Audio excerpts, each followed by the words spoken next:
Thank you to you wonderful subscribers. Means a great deal. And to those who haven't subscribed yet, it would mean a great deal if you would. So thank you. Now what I want to talk to you about today is customer reviews. Now I've done a video in the past, and I'll put a link to that, about what's a bad review. You know, basically how to deal with bad reviews. But this is different.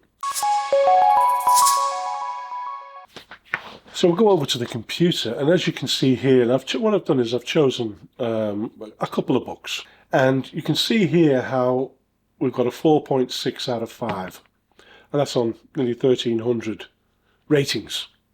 That's a really great curve, and this is what I mean. It's having this curve. Now, the higher up the curve, the better, as long as it doesn't come back out again at the bottom.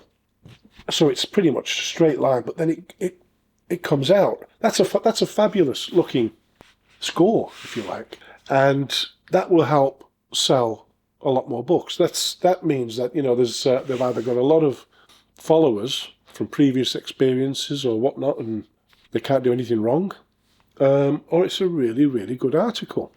And I'm going with, yeah, it's a good story, or it's at least a good read.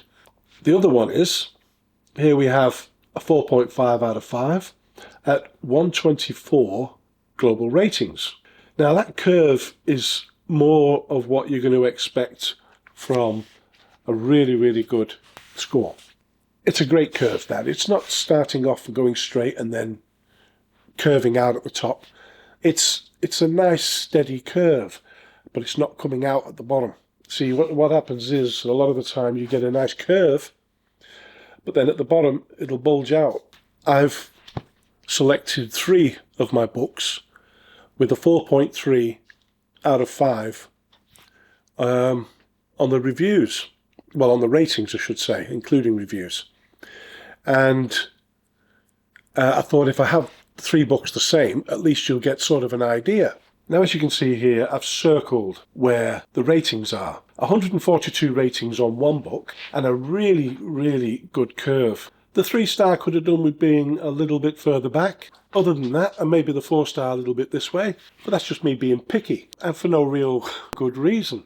Now, that particular book has 142 global ratings and it has sold 869 copies. So yeah, I'm quite happy with that. We go to the next one. Again, 4.3 out of 5. I've tried to keep all the books the same on this one for you to give you an idea. Now I have over 300 books, and only about 60 of them have produced anything. And I'd go with about a fraction of them, maybe 20 of them, actually really working for me. And that's just the way it goes, you know. Don't expect every book you put out to actually sell anything. And look at the shape of this. There's bits missing here, and I'm having it that, okay, there's a 1-star on here out of 15 global reviews. Either a mistake, or someone quite disgruntled, or someone who genuinely really hated that book. There's only 15 global ratings on that, and yet it sold 583 copies. So it depends on what type of book you're selling. So if all these 3 books are completely different genres, people will review things differently. There are different kind of there's a different kind of attitude. There's a different kind of people, if you like. People who like serious things will rate at a level different to someone who likes funny things.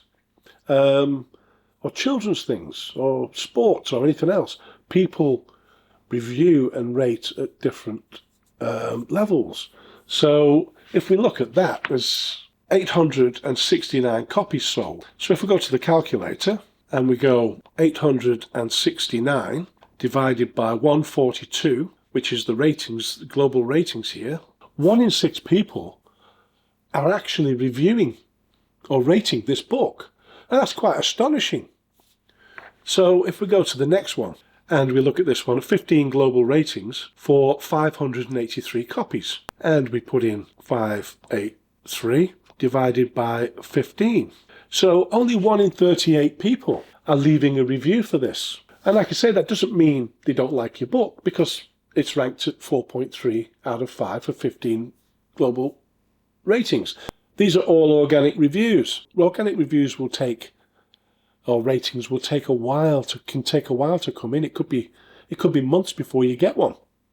It could be months before you get a sale. Whereas if you've managed to get reviews to start with, maybe 10 or 15 reviews to kick it off, good reviews. Where you get them from, I've no idea, because I don't agree with buying them. And that's just me personally. Others will. And that's your choice if that's what you want to do. It's not what I want to do. So that looks nothing like that. But like I say, there'd be a different kind of people, a different kind of customer who are buying these books.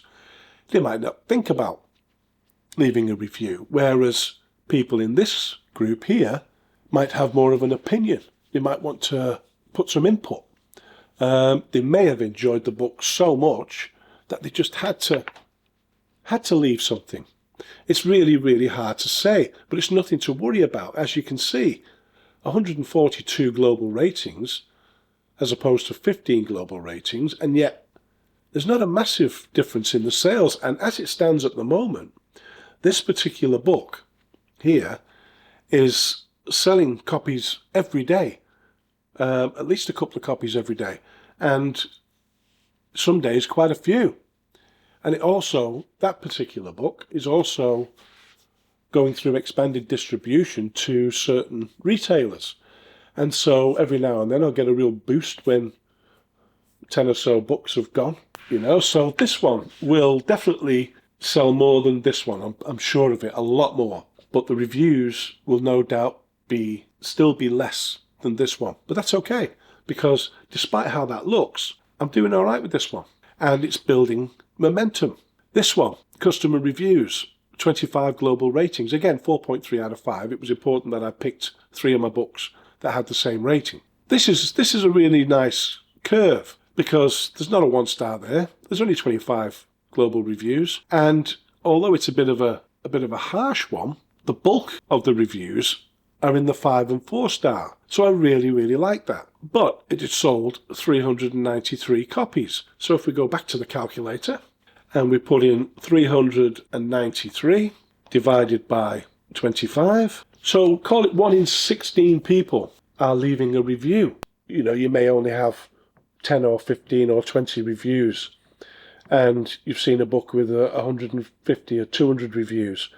You could be selling as many copies, but they're in a different genre, and they're going to a different customer who aren't likely to review as easily as the people from the other genre. So it's not really an issue. It really isn't.